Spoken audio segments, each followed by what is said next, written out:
and welcome. This is Audio EXP, the weekly podcast from Geek Native. I'm your host, Girdy. If things sound a little bit more musical this week, it is because I actually remembered to put the intro music at the start of the episode. Apologies for the completely silent, slightly awkward opening to episode 326. We are back on track now and have a fantastic week of tabletop and geeky news to cover. Before we get on to the main headlines, I want to wrap up our March RPG Publisher Spotlight. As you might recall, Open Sesame Games won the community vote. Unfortunately, we did not manage to land an interview with them, not this month. However, we still wanted to celebrate their fantastic work, and so we have written a deep dive feature instead. Open Sesame Games is a fascinating French-American publisher doing incredible work in both role-playing games and board games. They are perhaps best known right now for their English adaptations of EXP, the deeply imaginative dystopian steampunk game set in a world submerged by a corrosive, acidic ocean. You can check out our spotlight on Open Sesame Games and the acidic oceans of EXP over on the site right now. Looking ahead, it's time to decide who will take the spotlight for April. The candidate publishers this month are Everon Games, Wouter Art, Dougal Coltrane, Light in Darkness Gaming, and Mythmere Games. If you are a patron, please head over to our April 2026 poll, cast your vote, and help us decide.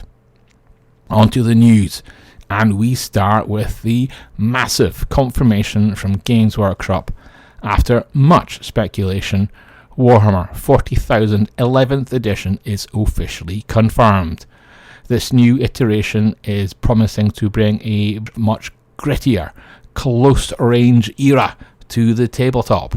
It signals a major mechanical shift away from the sprawling, long-range gun lines that have dominated recent metas, moving towards a brutal, close-quarters engagement.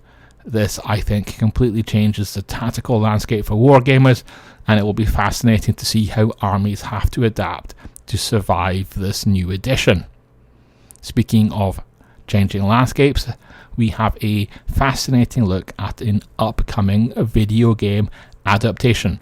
We explore why The Division role-playing game is a story of human resistance beyond the gunplay.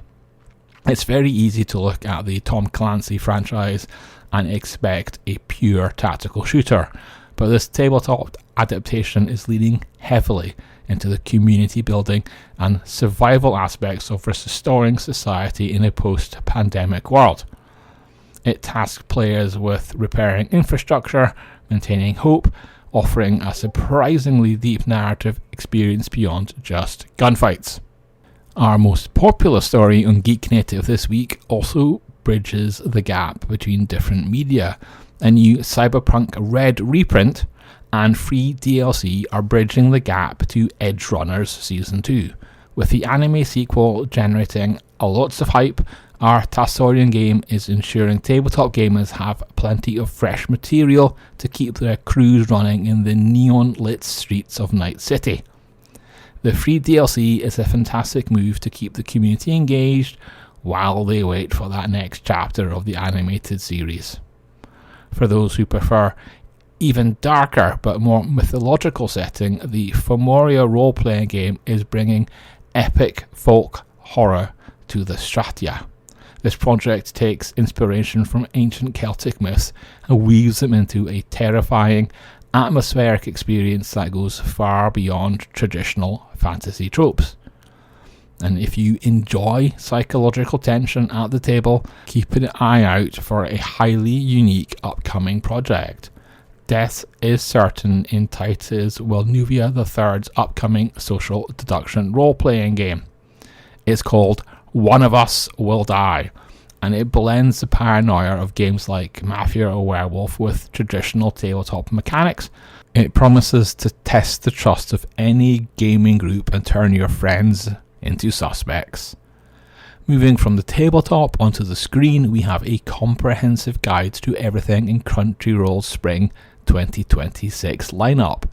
From Hiromu Arakama's latest supernatural demons to cozy witches, this new season is packed with diverse anime offerings to keep you entertained between gaming sessions. However, in the digital comic space, there's some potential controversy. GlobalComix has raised $13 million and pivoted to artificial intelligence as the legacy of Manga Rock resurfaces. This is a massive funding round and it has brought scrutiny, especially regarding the platform's new focus on AI translation and moderation, coupled with uncomfortable reminders of the founder's history with the notorious piracy app Manga Rock. In retail news, it is the end of an era for a well-known merchandise hub. Just Geek is closing a storefront as the owner's Yellow Bulldog pivot to a brand-first strategy.